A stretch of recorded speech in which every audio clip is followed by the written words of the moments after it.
Well, thank you very much for that very kind introduction. I really like coming here, but things conspire against me. So last time I was at this event, the hotel managed to conspire to break my shoulder the night before my keynote. Right?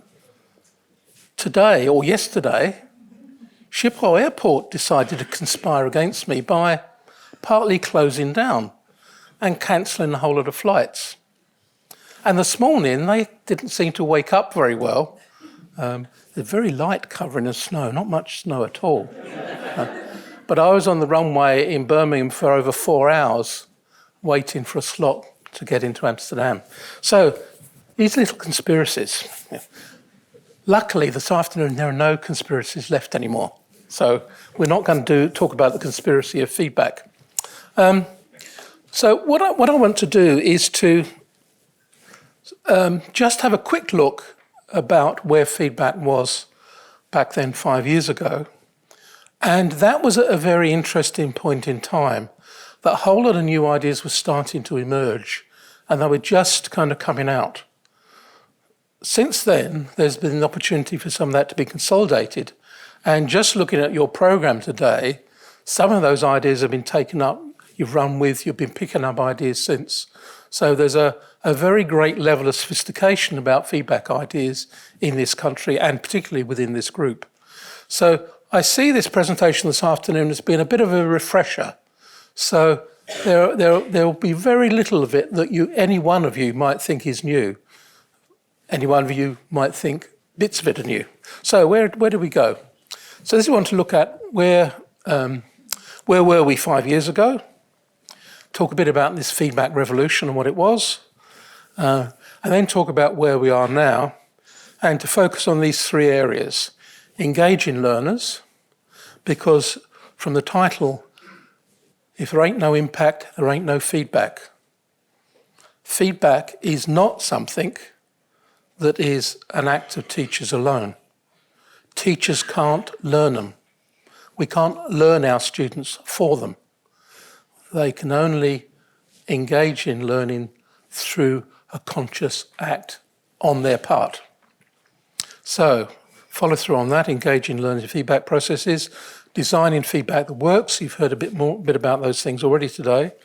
And then talk about developing feedback literacy, which seems to be kind of going at quite a pace. And part of me wonders, well, why is the feedback literacy going so fast, whereas some other aspects have been left behind? So some people seem to be racing to do feedback literacy with an old conception of feedback. And maybe that's not such a good idea. So where have we come from? So a shift in what we think of as feedback from what you might call the good old days, in which teachers fired information at students, right? They didn't ask whether they wanted it or not. You just sit there and take it, right? We're going to do it in a completely unsolicited way, whenever we like, in terms of tasks that we set you, right? And you've got to just soak it up. But the strange thing is that no direct response was required, okay? So we provided all this useful information, but somehow we managed to organise our courses in such a way we didn't really expect students to do much with it, right?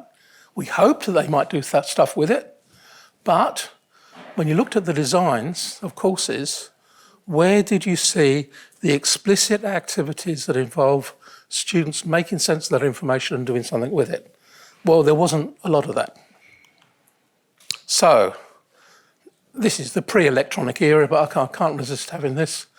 The number of times I walked into a departmental office, in the days when we had paper, of course, and saw these piles of paper lying around, and you ask the people there, oh, what is that? And they say, this is feedback which the students have not collected.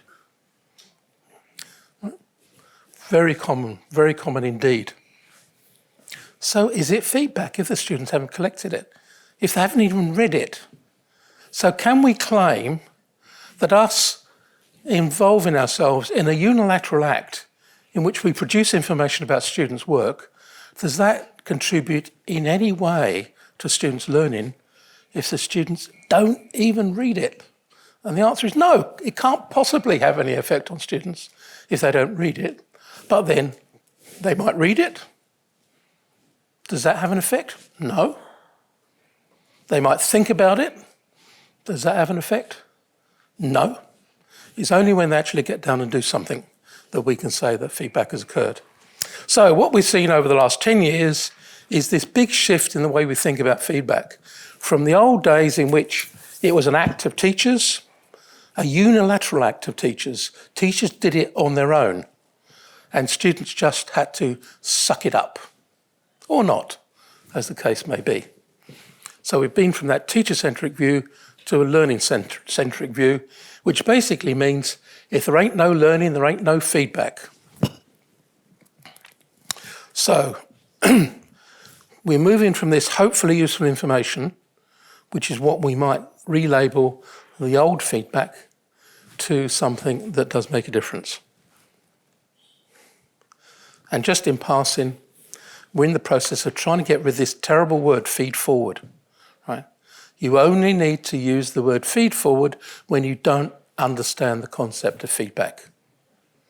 Feedback necessarily is about influencing what happens next. It isn't something that happens in the past. Now, unfortunately, in English, the word back appears in that word, feedback, as if it's back there. That's just misleading. That's just a sleight of hand to detract our attention from what it really means. Feedback is necessarily feed forward, or it's marked justification, or it's something else, but it isn't about helping students learn. So we're moving towards understanding feedback usefully, and I probably talked last time about the need for a new definition of feedback, and this was the definition that we came up with as a result of this project. That website still exists. We haven't actually updated it a great deal in the last 5 years, so don't go there to find the new stuff. And the definition, we had to make up for it because there was no good definition of feedback back then. It was still much too teacher-focused. So feedback is a process. It's a process which may involve an input. It may involve information. Of course it might do that, but it is a process. And it's a process in which learners do something. They make sense of information that they receive. And it's information, not general information that they might get in a lecture or a tutorial or wherever. It's very specific information about something they have done. It is about their performance.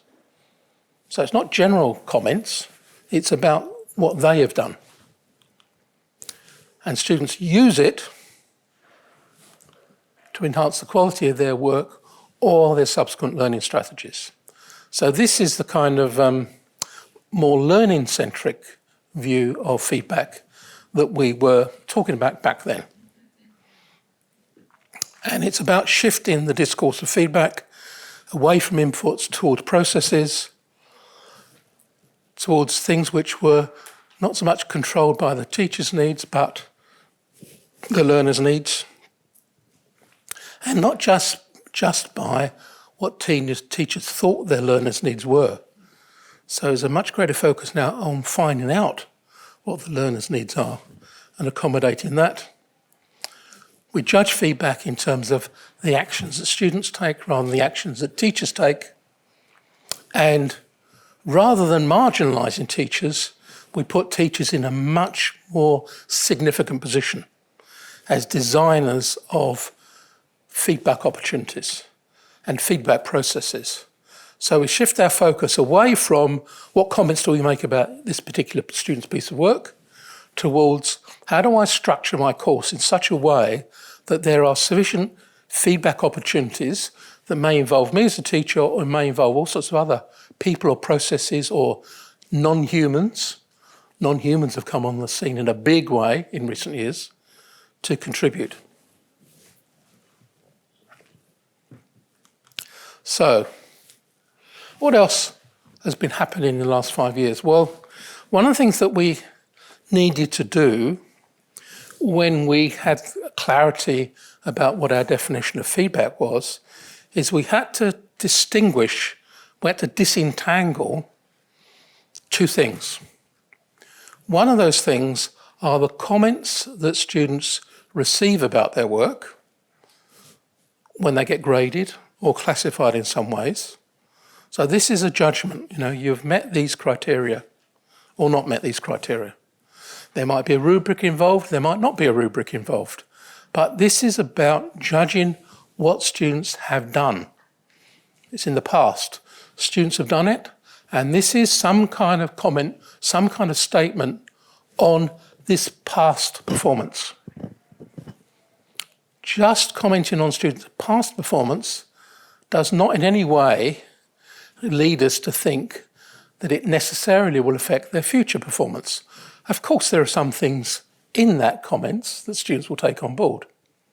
But that's not feedback. That's what we are arguing is mark justification or grade justification. So that's the justification of a decision about something students have done in the past. We then need to distinguish that from feedback information, which is about, so what? Okay, you've done this work. It meets these requirements or doesn't meet these requirements. So what's going to happen next? What can you do next? Where can you go? What resources are available to you? And it's the second classification of things, which is what we're labelling feedback. So we're arguing here that there's this backward-looking notion of mark justification and a forward-looking notion of information students can use to move forward from where they are right now to achieve more highly or more effectively, or achieve full stop. And we talked about it in this particular paper, Naomi Winston and I.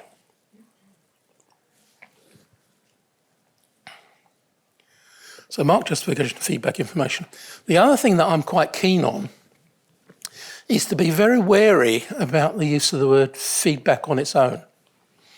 Because feedback on its own might be the old notion of feedback, that is, what teachers do to comment on students' work. And if we go out and walk along in the corridor out there and encounter a teacher at random, that's probably what they think feedback is. So when we think about feedback now, we have to qualify that a bit. We have to say, well, it's feedback information or feedback input or comments, because that act of the teacher in itself isn't feedback. We need to think about the rest of it. And it's the rest of it that turns it from just comments or observations we might make into something which is designed to have leverage over students' learning.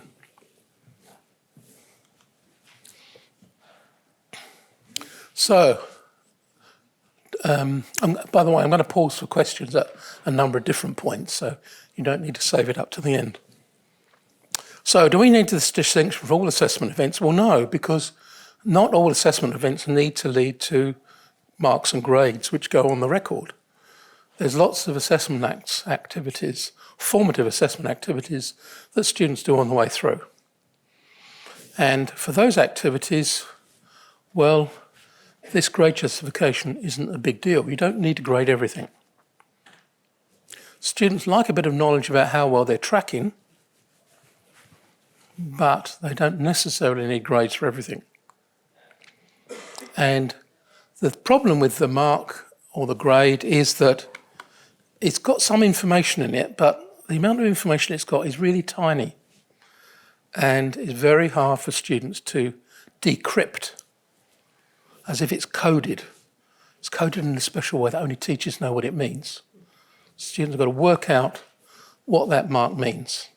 And by and large, they can't do that. Now, when they become teachers themselves, through some mysterious process, they learn how to do that. We don't know what that mysterious process is, but suddenly they understand what a mark is. So if we stand back a bit about this whole process, what does this activity of feedback actually do? And one of the things it does is it bridges something within all of our courses. Now, one of the things about the characteristics of our courses is that the objectives of our courses apply to all students. The assessment requirements and the criteria we use to judge students applies to all students. The resources that we make available tend to be available to all students. So we've got this wonderful notion of equity. So we're treating all students as equal, which is great, isn't it great? One drawback, students ain't equal. Students actually vary. Different students vary from each other in all sorts of ways. And feedback is one of the few mechanisms in all of our course design that enables us to adjust the general thing that everyone gets to the specifics that an individual with particular background, experience, notions, ideas, misconceptions, how do we adjust the whole course to their needs? We talked about before, we can't enact it without engagement of students. And it only makes sense in terms of what students do. So that is the continual thing which is unchanged from back then to now. We've done a lot more work about these things, but it's all about what students actually do. So I'm going to pause there just for a few quick questions before I move on to the next part. Maybe I have to read your paper on the dividing the feedback and the assessment, but in my view, a teacher can only provide feedback on parts of some work or some process if they make an assessment of. So hence, for us, especially in Dutch, the word assessment is about assessing work and eliciting information from the reality, from practice. But assessment is also the formal way of establishing marks, and so. Yeah, it's both formative and summative. Yeah. So I find it difficult to grasp the notion of splitting feedback and assessment. Well, it's because we're looking at it from a learner's perspective. From the teacher's perspective, you have to have made that assessment yourself. You have to have made a judgment about what students have done in order to formulate what you say to them about going forward. So that distinction is a student-centred perspective, not a teacher-centred perspective. The teacher still have got to do all the hard work of actually looking at the students' work and working out what the problem is. But the question then is, when they work out what the problem is, it isn't just a matter of telling students what the problem is. The feedback element of that is, so what do you do? Where do you go? What happens next? So that's the feedback bit. That prior judgment may lead to grades, or it might not. In formative situations, it doesn't lead to grades. No, it leads to so that's the distinction. Work being progressed. And so it's a learner view of the world. Okay. This distinction. Thank you. It's good afternoon. My name is Sylvia Schouwenaars. This morning we were talking about the process of feedback, starting with emotion, managing emotion. What's your opinion about that? Is it something the students can learn, managing their emotion? Is it something that teachers has to help students with? That's a very good question. Well, one of the things that teachers need to learn how to do is not provoke negative, unhelpful emotions on the part of the student. Now, if you read the literature on analyses of feedback inputs, then you find that there's a whole literature on how you can create negative emotions in students and how you can actually contribute to them learning less as a result of your input than they need before. So there's a whole lot of things that we need to take on board as teachers, which is not to inadvertently provoke emotions which get in the way. And we know something about what they are. I mean, we can go back to Hattie and Timpley 10, 15 years ago or more. And the things that we need to be careful about doing is taking a sporting analogy, we need to play the ball and not the player. Okay. So when we comment on students' work, we need to focus on the work, not the attributes of the learner. So to say to someone, what you've just done is very unprofessional, is playing the student and not the ball. The ball is, what was the particular piece of behaviour which you have interpreted as being unprofessional? The useful piece of information in that is what the student can do about it and what the actual behaviour was and where it goes forward. So at one end, we need to be very careful about not provoking unnecessary emotions. Now, the other thing we know is that students, all of us, we experience it ourselves in our lives. When we receive information about something we've done, which is at odds with what we think we've done, then that creates a kind of tension. Okay? And some of those tensions are quite severe. And they do lead us to kind of, no, that's not true. So there's a kind of an avoidance mechanism that we naturally engage in as human beings when somebody tells us something that we'd rather not hear. So we do need to think about what we say in ways that don't provoke that. But we also need to recognise we won't know. A lot of things we say to students, we won't know it's going to provoke emotions or not. So as teachers, we need to kind of hang in there and help students deal with whatever it is that they're going through. Now, we're teachers and we're not counsellors. So some of them, some of the reactions might be such that they really do need to go to a counsellor and talk about it. But in terms of the normal teaching process, we do need to recognise that when we tell anyone something which they'd rather not hear, it's going to provoke emotions. So we need to kind of be careful about that. So it is both. The students has to learn it and we have to help them. But in our behavior too. It's also a model. Yeah. Okay, thank you. Be kind to them. But don't censor useful information. Now, I know some colleagues who shall be nameless from the past in which they just wanted to say nice things to students, right? They couldn't confront students about something they'd done which was really not good enough.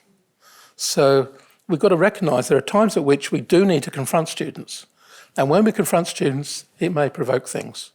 So let nothing I say suggest that we shouldn't be confronted about students about their limitations. The issue is how do we do it? Last one and then I'll move on. Okay. Yeah, can I ask the question? Yes. Okay, so I got a question about feedback. Should it be always individual feedback, or could you also be most common mistakes, or do it in another way, maybe? Yeah. I mean, it's what people call group feedback. All the students have taken an exam, and you have a meeting in class in which you talk about the common things that students do. That, I think, is a useful teaching activity, but it doesn't quite satisfy the requirements of feedback because any individual student doesn't necessarily know what they can do. They've got to read into that general comments that you're making their own personal circumstance. And I suspect that a lot of students are sitting in their class listening to you saying, well, yeah, that might apply to other people. That's not what I did. And not realise it is exactly what they did that you're commenting on. So there is a limitation to group assessment. I'm not saying you shouldn't do it. It's a kind of useful thing in the whole mix. But it is not a substitute for feedback that is very specific to an individual's work. Okay, thank you. Okay, we can save questions for the next pause. Okay, talking a bit about engaging students in feedback processes. I think I mentioned earlier that we have this kind of rather strange practice as teachers. I just wonder how many times in your personal life you meet someone and they start telling you things about yourself that you hadn't invited them to do. Do you embrace this? Do you welcome this? Do you think, oh, what a wonderful thing to have occurred to me? Somebody's actually telling me a few truths about myself. Well, we don't. We don't like that in normal situations. What makes us think that students like it? What makes us think that we can just, in a completely random way, whenever we want to test students on something, then give them a whole lot of stuff that they haven't asked for? So one of the things we need to think about is, if we want to engage learners, we don't start from alienating them from what we want them to do. We actually start in a much more inclusive, embracing way. And we need to think a lot in feedback about the thing which is underexplored in the old way of thinking about feedback, but which has been explored hugely in the business literature about feedback in workplaces, and that is learners as initiators. Now, if you approach someone that you trust and respect and ask them for some comments about something you've done, then I'd suggest that you're much more open to that. You're going to give them a fair hearing, and you might actually act on the basis of what they do in a way that you won't if somebody just thrusts in comments. So we need to think in terms of feedback, in terms of students starting and finishing the act. So we've talked about finishing the act, and that is students go off and do something, and they do something better than what they did before. So that's the end point. But there's also the early point about students initiating. So one of the things that we did was that we had a look at the business literature. And the business literature, completely unlike the literature in education at any level, absolutely focuses dominantly on eliciting, feedback-seeking behaviour. So if you look at that literature, and this is a popular book over here, and that's not a post-it note I've stuck on it, that's the front cover of the book that looks like a post-it note is stuck on it. This is a kind of popular book about, how you elicit feedback in workplaces. And the question is, what can we learn from that? And the main thing we can learn is, well, we need to help students to elicit information from other people. It's important in normal coursework, but when students go out into practice, and a lot of you are in very applied areas, this is absolutely fundamental. They go into a new workplace, into a new practice setting. The single most important thing they need to do is to better ask other people for assistance, for help, to provide them with information. But they need it within the courses as well. So the simple act is students say, well, what would they like from another person? And that other person can be a teacher, can be a co-worker, can be a peer, can be a practitioner, can be a whoever, can be a machine. And this starts the active assessment with students being active. It doesn't start with them getting stuff from someone else and then having to kind of, find their way through this. It starts by them wanting something. And we can then respond. We don't only need to respond in terms of what they ask for, we could actually include other things as well. But it's very, very disrespectful of students to give them information that they didn't ask for and not give them the information that they did ask for. So let's not, let's kind of make sure, we've got the whole package here, which includes what they want. Now, it may be that you have to explain quite gently to them that what they want might not be the most helpful and useful thing in this situation, but it still means you start from what they want. So the other thing we need to think about feedback is in terms of this notion we could call a feedback contract. I mentioned earlier about feedback in our personal lives. And we can see from that feedback only works through trust and mutual understanding. We need some kind of dialogic relationship. So we need to kind of take a risk, ask for something, get a response, and so on. Doing it unilaterally can be offensive. And we need to ask ourselves, what's the warrant we have? Now, we've assumed as teachers, we've got this warrant, this trigger-happy warrant, or we can shoot information at students whenever we like. But that's it's a bit of a trigger-happy kind of assumption, right? So yes, we do need to provide information to students, and we need to think about what are the occasions on which it's good and proper to do so. If we're in a room like this, we're giving a lecture, we're giving a talk, yes, there is a warrant for us to actually give one-way information. I mean, we're hoping that there'll be a later stage in which things come back. But I have a warrant here from you to come here and say things. In other situations, I don't have that warrant. So when we're asking about feedback, we need to ask what the warrant is. Is permission needed? When do we need to ask students for permission to say things to them? When is it okay for us not to seek permission? And of course, unless we know where the student is coming from, what their goals, what their aspirations are, what they're trying to pursue, what they're trying to achieve, then it's very, very, very difficult indeed for us to say anything useful. So we do need that information from students. So that student starting point is something we've understood to be an important one. So the question then, is this enough? Is this enough? Well, clearly not. I already talked about some kind of comments lead to negative consequences, and some feedback processes don't necessarily lead to improved learning. So we need to work out what they are. We do need to monitor our own practice to find out what is useful and what isn't. So, for example,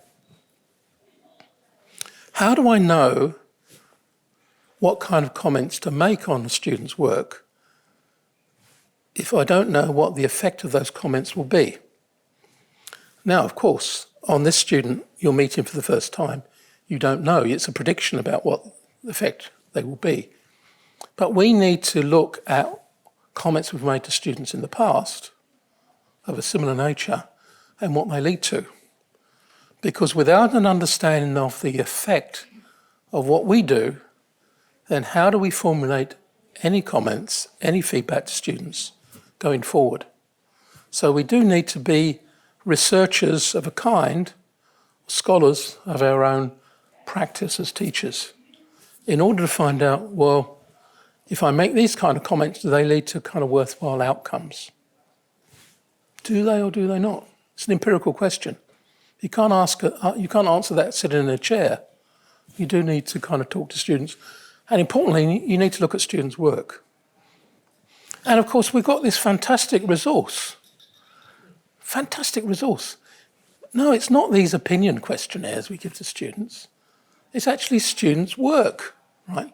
We're continually seeing students' work, and we need to look at students' work from the point of view of what does it say to us about the feedback inputs we've made to students that's led to this kind of work. So when you're unhappy about students' work, one of the questions we have to ask ourselves, how did I contribute to this? Could I have headed it off? When they produced that assignment in week 7, is there something I could have done differently, which means that they don't end the semester by having this really stupid misconception about things? So these are questions we need to ask ourselves, just as a normal business of being a teacher. So that's the involving student side. So the big question is, how do we design feedback that works? Now, the one thing we know from a whole lot of early research, John Hattie and colleagues have shown that of all the interventions we make in students' lives, the feedback intervention is the one that has the most powerful effect on learning. So if that's the case, then why do we leave it to the last decision we make when we design a course? Okay, we design a course, we design a program, we look at the learning outcomes, we look at what students should be able to graduate with. We work out what the program is. We work out what the sessions are going to be. We work out what the assignments are going to be. And then we think, oh, yeah, we need a bit of feedback here somewhere at the last stage. And then, oh, yes, we've already got these assignments, so we do the feedback in relationship to these assignments. We don't ask ourselves the question, where do we place feedback processes with respect to what we want students to be able to do? So maybe we need to think about feedback very, very, very early on. Certainly before we design the assessment activities. But at the moment, it normally comes late. And of course, feedback inputs need to occur when they're going to have an effect. Now, and I'm sure I said this last time, because one of my favourite lines is that, is the end of semester a really good time to give students feedback? No, it's not. It's probably the worst possible time you can do it. And why is it the worst possible time? Because they're going off and they're going to do other things. One, they're going to go on vacation. 2, they're going to take some other subject next semester. 3, they're going to graduate and go into the workplace.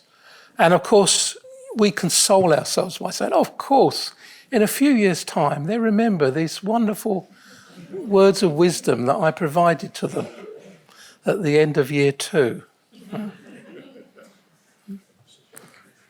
Ask yourself, can you remember from your own student days these wonderful words of wisdom that only occurred right at the end of the course? Well, I'm not suggesting that you might make some words of wisdom that last the students, but in terms of a practical design matter, when we're incorporating feedback processes, we need to see that they've had an effect. So let's do it early rather than late. So we know about summative assessment. Summative assessment occurs once students have had learning opportunities in order to reach the standard involved. Formative assessment activities need to occur during the process of learning, and feedback is one of those. So we need to do feedback during the process of learning when there's still a chance for us to do something about it. And most importantly of all, there's still a chance for students to do something about it. So what's the chance of students actually, at the end of semester, practicing this skill that you said was really important for them to practice, when they're not going to be in that workplace, they're not going to be in that laboratory, they're not going to be practicing that activity for many years to come?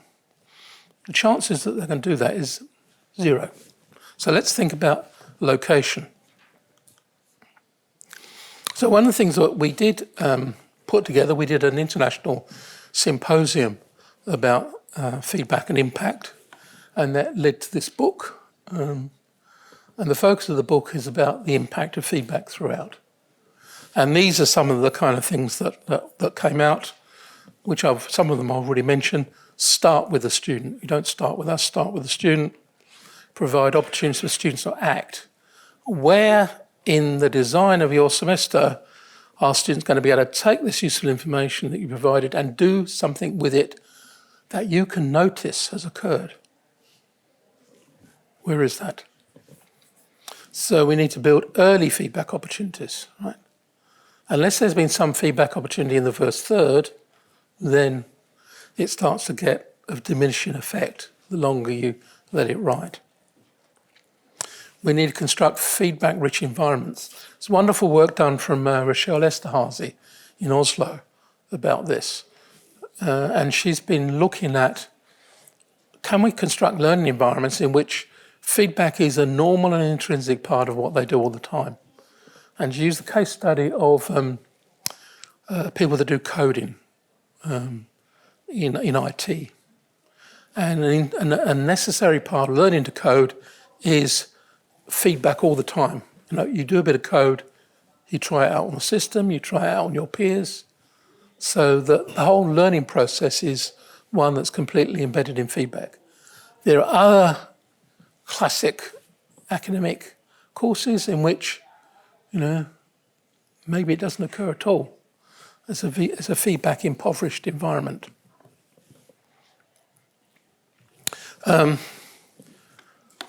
We need to think about feedback as co-construction of meaning. So one of the really popular things that has happened over the last 10 years is the uptake of rubrics. Something that you're familiar with, yes. In fact, it's kind of, people in Australia are obsessed with rubrics, and they're obsessed with bad rubrics, really bad rubrics. Oh, it's terrible, right? There is a whole literature on how to write good rubrics. Ernesto Panadero is a good advocate for that. But by and large, most rubrics aren't very good. The worst problem is that the students actually don't understand what it means. So you've got the learning outcomes and the criteria, which makes a judgment of whether they've met the learning outcome. And we say, yes, you've done well in this with respect to this criteria on this learning outcome. Problem is that unless the students have already graduated and are capable of teaching the course, they actually don't understand what it means. Okay? Because it's written in quite a condensed language. It's written in a technical language of our discipline, and it takes a lot of disentangling. So we pretend that this is an act of transparency. It's not an act of transparency at all. It's an act of apparent transparency. It's keeping people off our backs because, yes, we've got it all written down here. Nice explicit learning outcomes, nice clear rubric.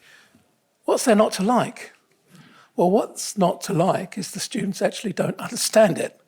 So one of the things we have to think about in the design is how do we help students co-construct what it means to achieve something? We need to also encourage multi-source feedback. And one of that is a really, really pragmatic thing.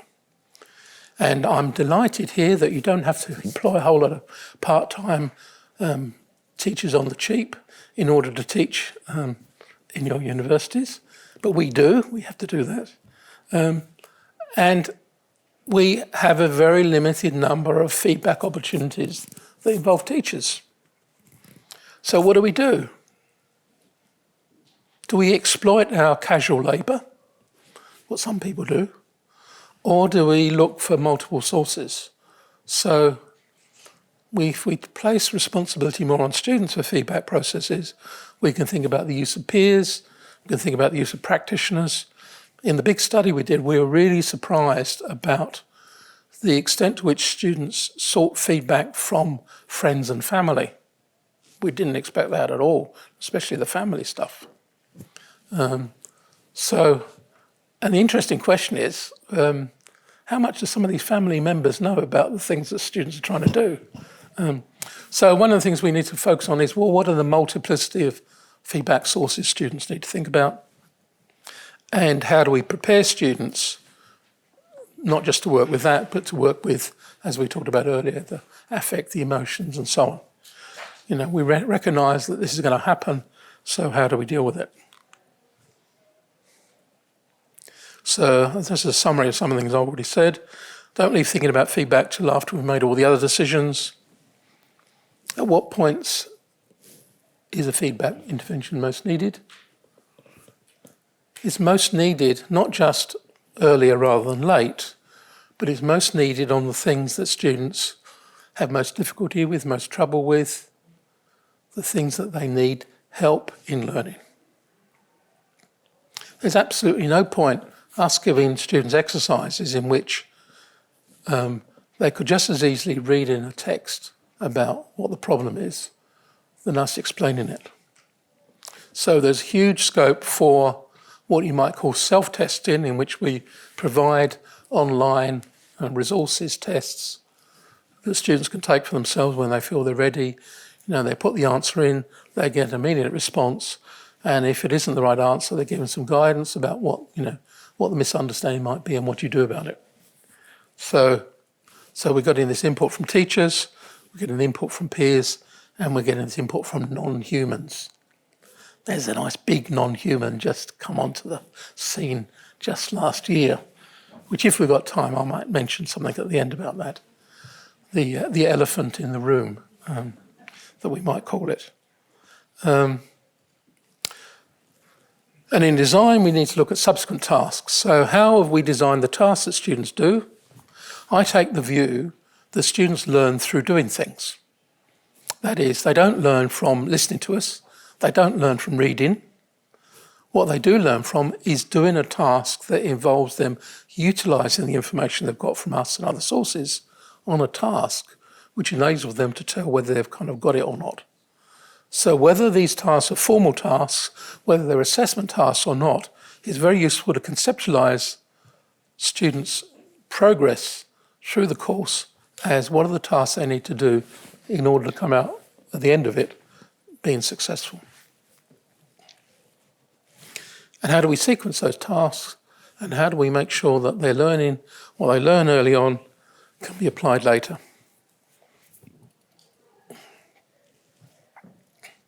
And I think I've talked about some of those other things already. So, I'm not sure whether I used this one last time or not. Again, it's a summary of some of the things I've already said.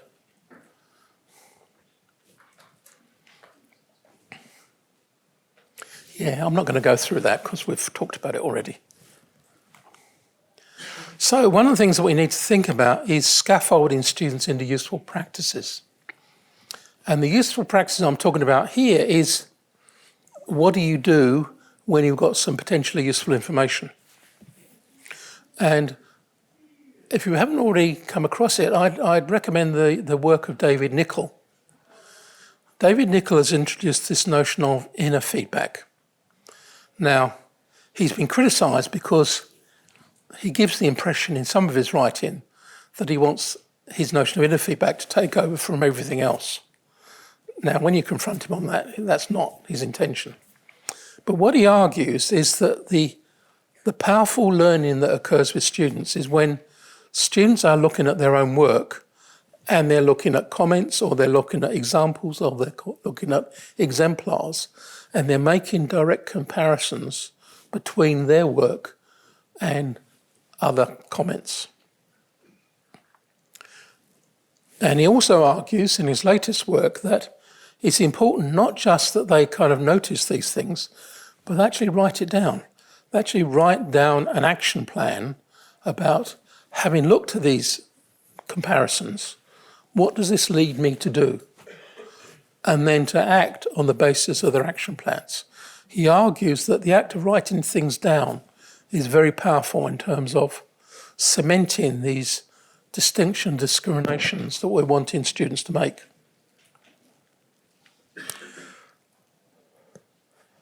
So that reference I've got up there is a good example of how he's applied. He talks about it in terms of students writing their own feedback comments, and he implies that, well, why do you need anyone else?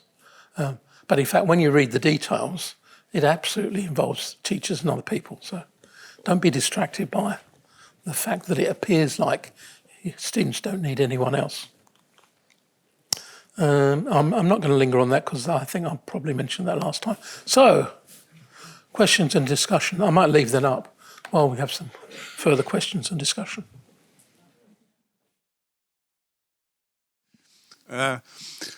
When listening to you, I'm Mark Smit from Hogeschool Rotterdam. I can only come to the conclusion that feedback only works in a dialogue, in a talk between teacher and student. Is that true? Well, I think I'm using dialogue as a metaphor here. There is a literature on feedback dialogue in which there are situations in which there is a continual to and froing between students and teachers. And it reaches a natural conclusion in which the students don't ask anymore. Now, that can only occur in certain limited situations. And the course that we wrote about was a course in Scotland in which there's no endpoint. Right? There are no semesters. There are no deadlines. right? The students keep studying until they decide that they've had enough, and then they stop. Okay? Now, this is a somewhat ideal situation because most of us are subject to deadlines and requirements of this kind. So I like to think of dialogue as a metaphor to move us away from the unilateral. So when I talk about students eliciting information from other people, that is, from their point of view, the beginning of a dialogue, and they get a response from the teacher. Now, they may, if they choose to, and we have the time and resources, continue that. They might follow up with the teacher. But the dialogic bit that I'm talking about here, which I think is absolutely fundamental, is that front end of the dialogue and the fact of who initiates it rather than that it's the student rather than the teacher.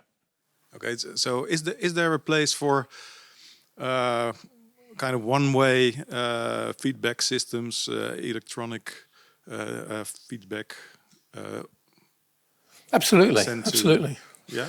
I think I mentioned earlier in response to one of the presentations that we've extended our teacher feedback literacy framework to take into account that increasingly people are using automated feedback systems.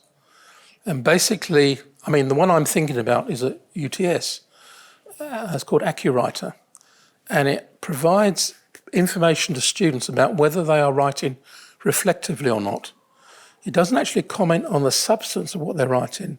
It comments on the form in which they're writing, and it gives them detailed guidance on the extent to which they are or are not writing reflectively. And how can you be So sure? Sorry, how can you be sure that they are following up? Well, they just put the next piece of work in and it gives them feedback immediately. See, the thing about automated feedback is that it's on tap. And this thing that's just come in last year is on tap. So one of the things we need to think about is that there's now a device that students can access 24 hours a day, 7 days a week, in which they can get an input on their work. The question is, are we happy with the input that it makes? And this is still an open question because there's a lot of evidence so far that we need and they need to be distrustful of the impact. But the one thing that is, the cat is out of the bag, right? Automated feedback systems are with us and they will flourish. And the question is, how do we live with them? So, thank you. Come on to that. Oh, ChatGPT. Oh, you noticed. That was the elephant, yes. Yeah. Well, it's not just ChatGPT, but the whole of the Gen AI suite of strategies, generative AI. See, the great thing or the terrible thing about them is that you put a question to them and they will generate very, very persuasive, plausible answers in good English. I don't know whether they produce plausible answers in your language, but certainly in English. If you look at them quickly, then you think, oh, wow, this is very impressive. But then you kind of dig into them and you start to realise that it's quite problematic.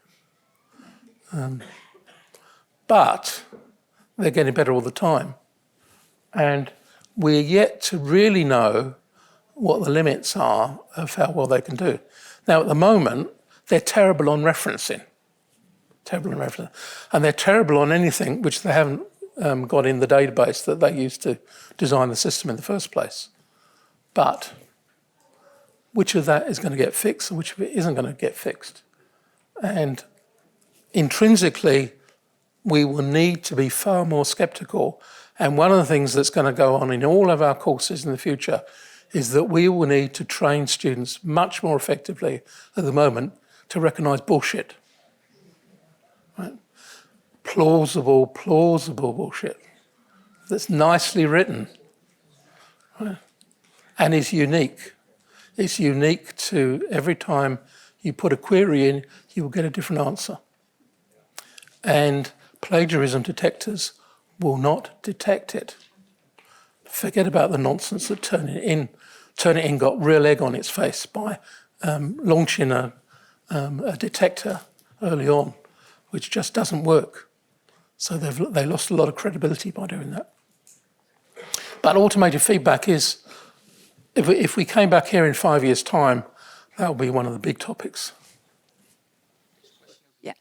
So I actually have a question about... One more question and then I'll move on. Yeah, I actually have a question about AI in the feedback process, so maybe you can expand on some of the things you just said.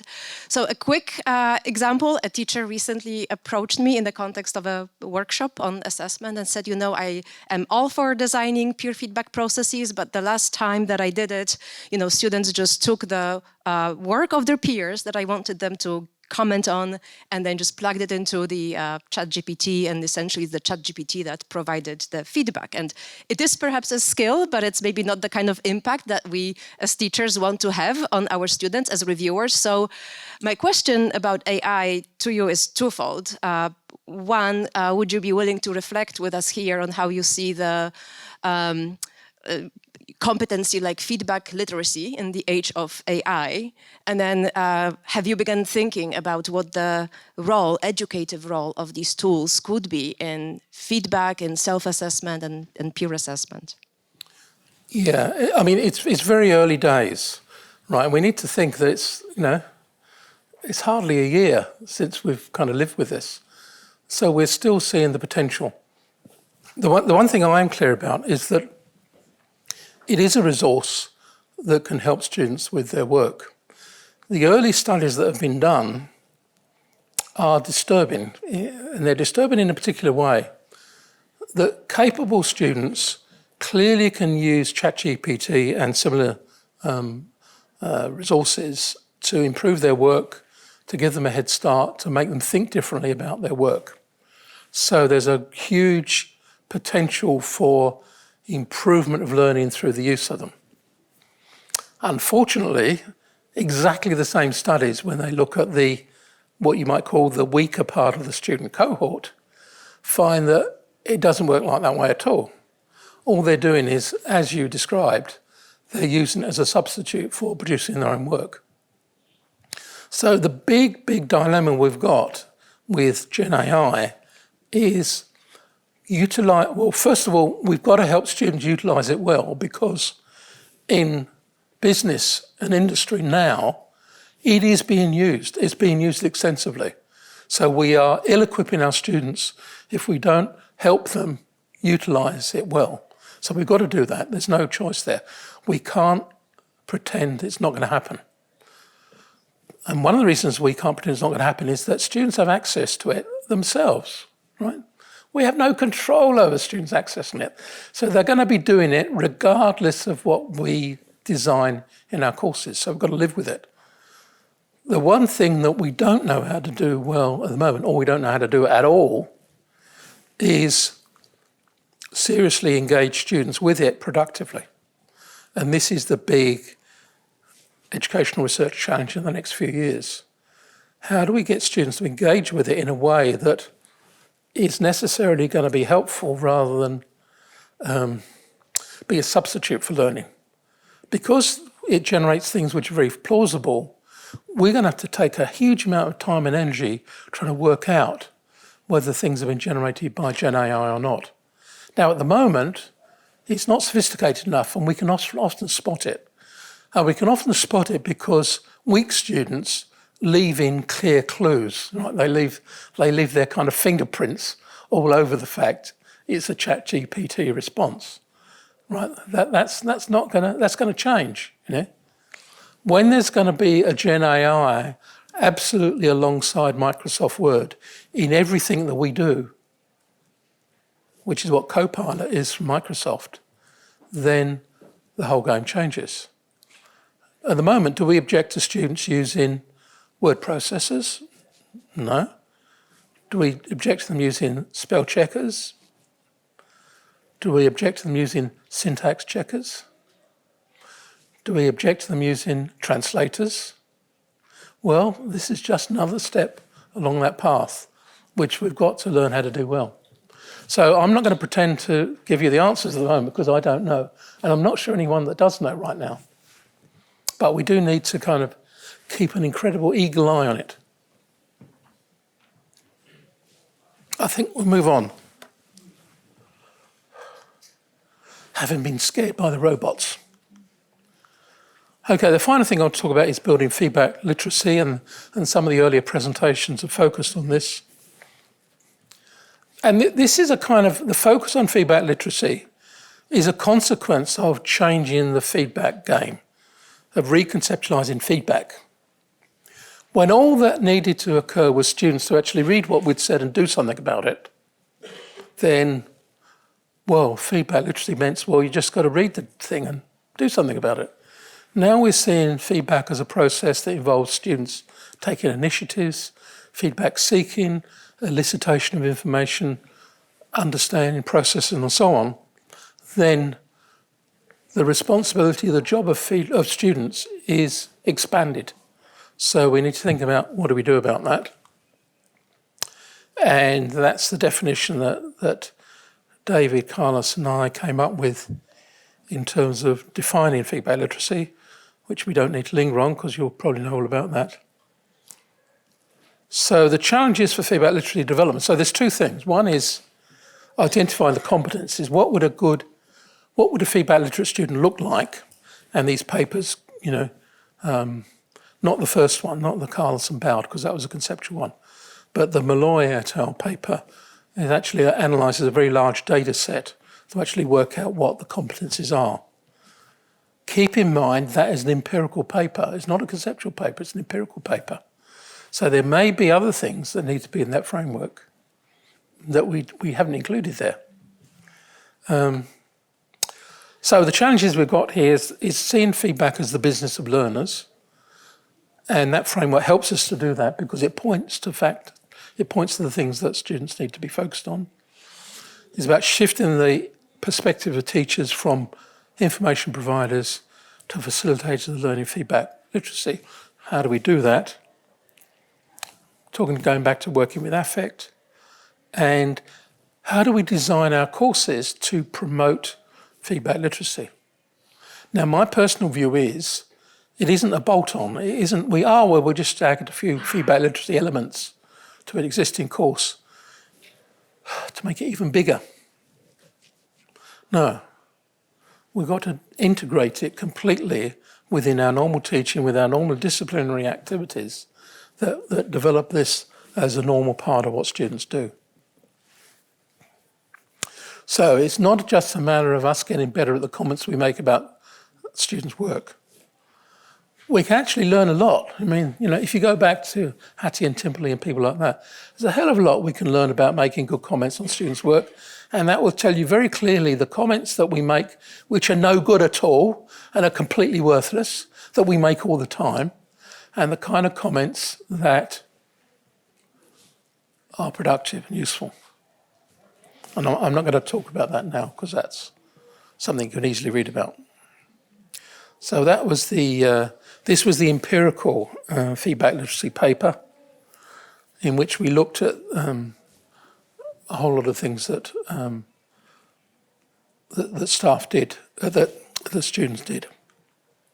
That's the framework. I don't think I'm going to focus on that now, just so as time going. So these are the kind of things we can do with that framework. We can work out how to build it into our courses. And I would argue that in first year, we need to develop a whole range of strategies that scaffold students into becoming more feedback literate. And there's a paper which, in a later slide, which provides some directions about that. It also reminds us to position students as active, eliciting learners throughout. And let's not make this too complicated, right? Any piece of work that students complete and hand in, I don't know what it's like here, but we always have a cover sheet. And the cover sheet has the student's number and the date and a statement saying they actually haven't submitted it for a previous assignment in the same course. We learned that from bitter experience. And you can add other things. So one of the things we can add on the bottom is a box saying, please indicate what kind of comments you would find most useful about your work. That's eliciting. Now, when you first introduce this, you can guess what's going to happen. The students either ignore it or they say, oh yes, just give me whatever comments you like. So you've got to train students away from this kind of easy way out. So you've got to help them to know what to ask for. The framework also enables us to analyse why students are not benefiting from feedback. And often they don't benefit from feedback because they don't have the competency necessary for them to utilise feedback processes well. And the framework can give us some clues about what they might be deficient in.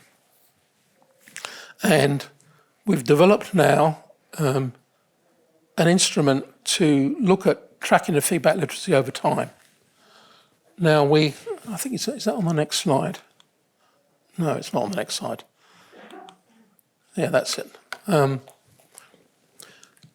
This paper got stuck in a journal that had a crisis, and the editor stopped actually doing anything. We eventually took it out of that journal and placed it somewhere else.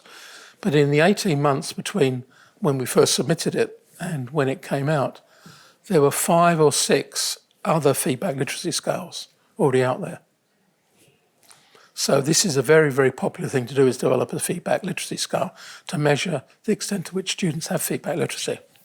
Now, luckily, because our paper had been so delayed, in our final submission, we could critique all the ones that had come out in the interim. So we lost out on being the first one to be published, but we won out on being able to argue that ours was superior in all sorts of ways to the ones that had already been published. And there's a couple of things about our scale that are different. The first one is, it doesn't make the assumption that we all know what feedback means.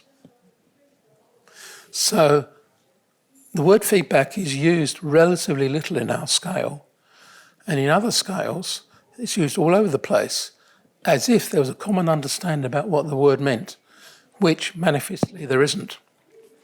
And the other thing we try to do in our scale is to write it in such a way that it works across the spectrum. So we're only interested in higher education, professional education, and the workplace. We're not interested in schools, but we try to formulate it so that it works across that spectrum. And at the moment, we're running a project to look at feedback literacy interventions all the way through first year, through an undergraduate degree, into the first year of work, and seeing whether the kind of things that students develop are actually useful throughout that period. So there's that. There's also, we've talked about how we embed feedback literacy within the design of courses. So that's a paper about that. That's the feedback literacy scale. And then one of our PhD students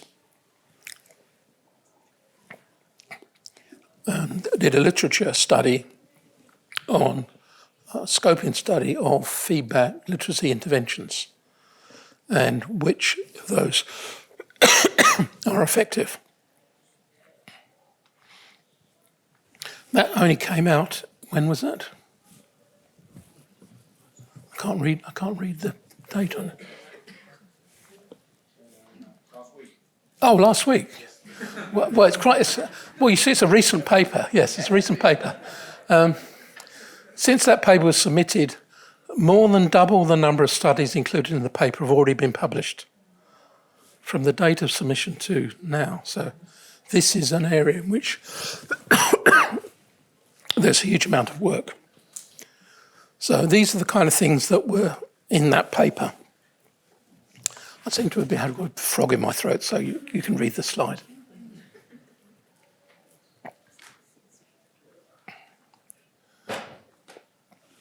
One of the things that we did was within our own university, we worked with all 4 faculties. And in first year courses, we developed an intervention for a key subject in first year in those faculties to work out how to develop students' feedback literacy. And some colleagues, I think I've got the reference on the final slide, have actually written a paper about that. So this is now a great current ferment. But there's still a long way to go. So if you want to do a study in this area, lots of scope. So a lot of the papers we reviewed weren't very clear about how they conceptualise feedback literacy. They often targeted some particular aspect of it. So you have to be clear about what is it improving. They say it improves feedback literacy, but they're only focused on this little bit of it. Too many of them focused on what students thought about it rather than actually what they'd learned. And this is a trap of all studies in higher education. And there wasn't much research on the emotional dimension. So, lots of scope there. Now, some of those are starting to be filled now, but there's still a long way to go. And again, we talked about this earlier. It's not just a matter of students being feedback literate. How can we expect students to be feedback literate unless we're feedback literate ourselves? So we then, having done the work on student feedback literacy, Phil Dawson and myself started to look at teacher feedback literacy. And we did an empirical study here about teachers and people that design courses. And it was an interview study. The data was from an interview study of people that had introduced new assessment practices in recent years. And we did a secondary analysis of that data and then translated it into competencies for teacher feedback literacy. And looking at it at these different levels. So what is needed across the whole of course, programmatic if you like, what is needed with any given subject or course unit, and then what do individual teachers that do marking and feedback need to do. Now, as was mentioned earlier, because we're in Australia, we have a huge casual workforce that actually does a lot of the heavy lifting in terms of giving comments to students about their work. So one of the reasons why we partialed it out is for that very reason.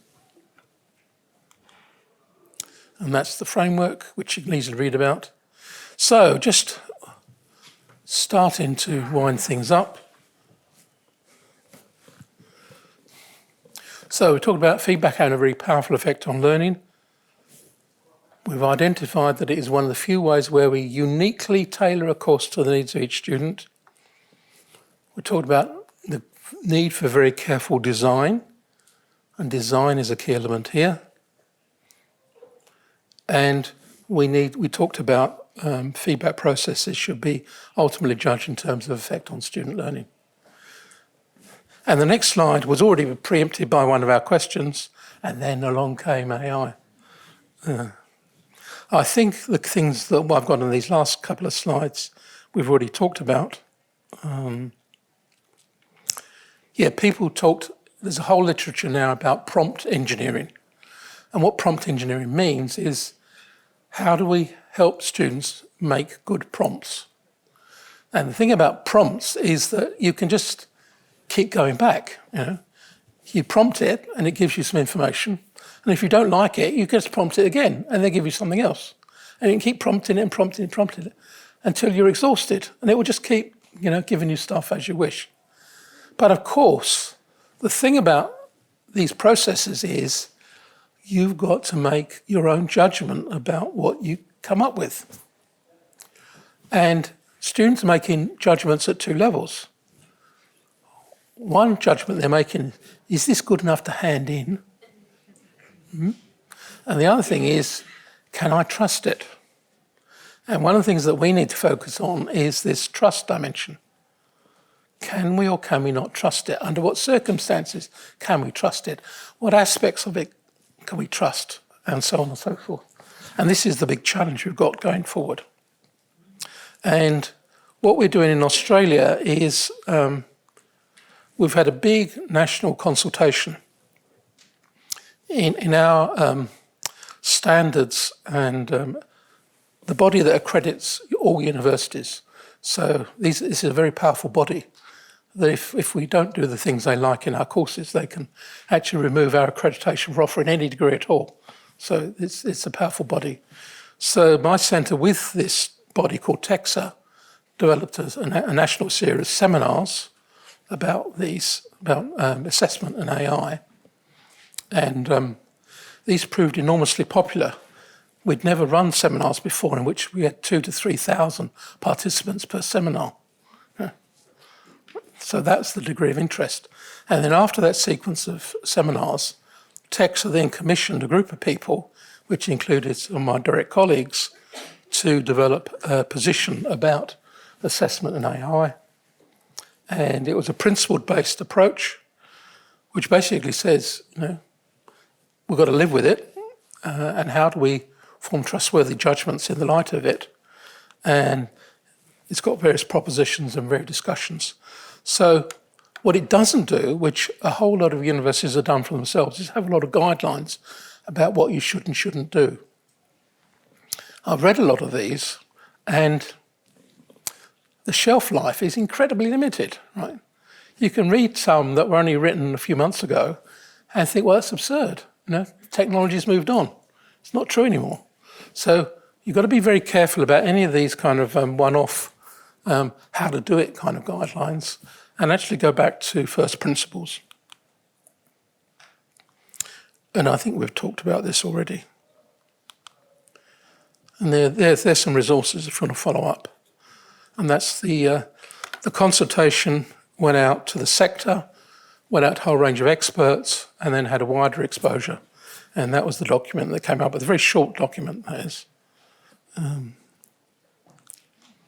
And our Vice-Chancellor liked what we were doing so much, he looked down the back of a sofa and he found $500,000.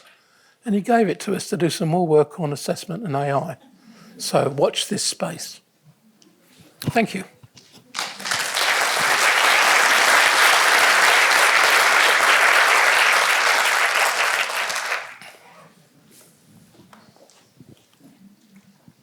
Yes, thank you, David. My name is Noelle. I'm from FIDEX and Fontys University as well. And my question is about, you talked earlier about students not understanding the learning outcomes. I was wondering what your opinion is about formulating success criteria and how we can help students in doing that so they can understand the learning outcomes in a better way. There's actually a literature about students co-designing learning rubrics, and I think that literature is actually quite helpful. And it starts from the position of, given this situation, given this knowledge, how would you formulate the learning outcomes, how would you formulate the criteria and so on.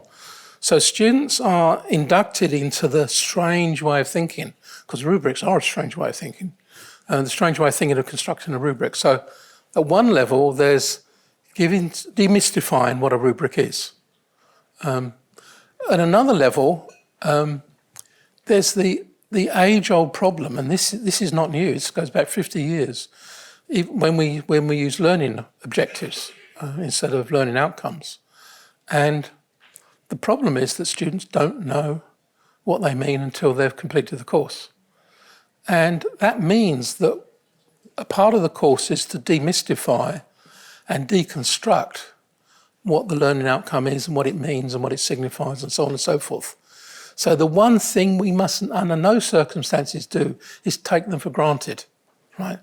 We put them in the document that we hand out at the beginning of the course and assume that that is an act of communication. It is not an act of communication in any way whatsoever.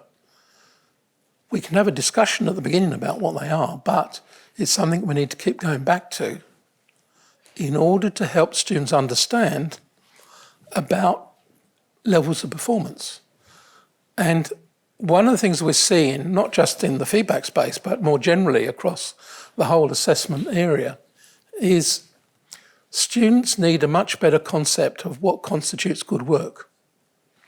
And they don't understand what good work is by us telling them this is good work. They've actually got to make those discriminations. And we've got practices going back to the 1970s. Graham Gibbs in the 1970s was in first year classes handing out small groups of students. He hands out 3 examples of the next kind of assignment students are doing. Not on exactly the same topic, but the same magnitude and nature of the task. And he gets to win the groups to say, well, how are these different from each other? Students can easily tell they're different from each other. How are they exactly different from each other? They can do that. Formulate that in words. And what you're progressively doing in a first year class is having students write criteria for outcomes. You then get students to do the next task, and surprise, surprise, they do it a whole lot better because they know what the quality of work is that they're aspiring to achieve. So a lot of the work in terms of understanding learning outcomes is about giving students practice and not treating it as if it's kind of locked in aspic and untouchable. It's not as if some of the learning outcomes we put in front of students are actually well written. We could actually do ourselves a favour by going back to our own learning outcomes and fixing them up. Thank you.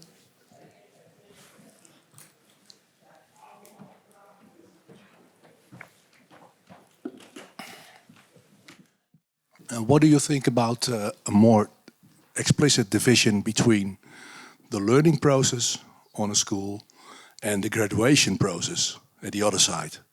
Because when you make the vision that more explicit, the learning...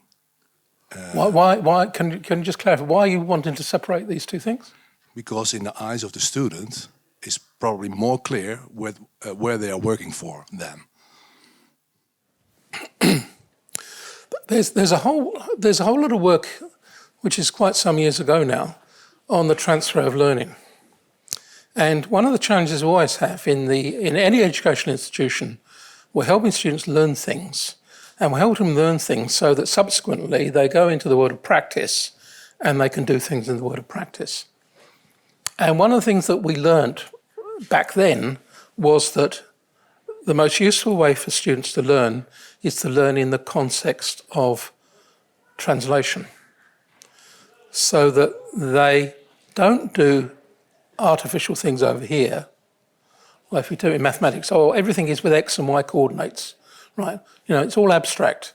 And then we actually get a real phenomenon which doesn't have X and Y, there's other ways of describing things, but it's really the same thing. They're completely baffled. So we need to think about learning initially in the context of transfer. So my view is that whatever you do, do not separate them. It's not helpful to separate them. At a micro level, in the early part of a course, it might be useful to do that. But by the time they come to graduate, you shouldn't be anywhere near that.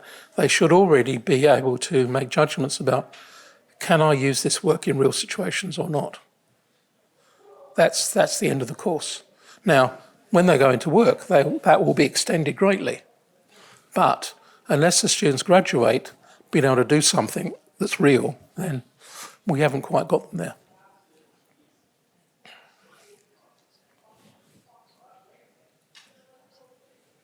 So the last question here. Maybe not the last, but I have the idea that self-directing competence of students and also the active role they have to play in being an agent within feedback applies more easily to the better students. So talking about the weaker cohort, is there research done on how to work with them? So not maybe the average or the best students, but especially the ones who might need it most. This is the up-and-coming research area, which very few people are in just yet.